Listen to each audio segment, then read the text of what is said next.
This is দাদা বৌদি আলু। দিস দাদা বৌদির আলু, নর্মালি আলু। নর্মাল আলু। আচ্ছা, তুই কি ভেবেছিস অ্যাবনর্মাল আলু হবে? সিদ্ধ করে মশলা দিয়ে আচ্ছা বিরিয়ানিতে দিয়ে দিয়েছে, আচ্ছা তাই নাম হয়ে গেছে, ব্র্যান্ড হয়ে গেছে দাদা বৌদি।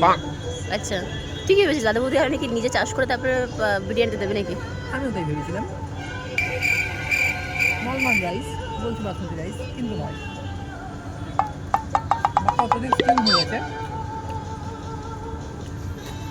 যদি আমাকে কুক হিসেবে নিয়ে যেত, আমি এর থেকে ভালো রান্না করতাম। জন্মে না, খুব বাজে রান্না করে, ডিম বাজা ছাড়া কিছুই পারে না করতে।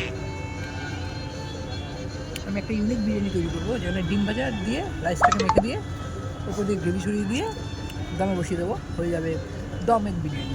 अच्छा অনেক বিরিয়ানি। और अभी तो रुको, क्लाइमैक्स अभी बाकी है।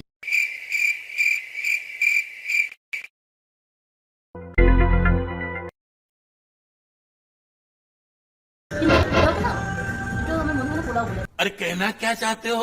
এর মধ্যে না কাজু কিশমিশ এগুলো কিছু নেই, মানে পোলাও বলে সেরকম কোনো ফ্লেভার আমি এখানে পাচ্ছি না। নর্মালি রাইস টাইপের লাগছে, বাট যাই লাগতে ভালো লাগছে।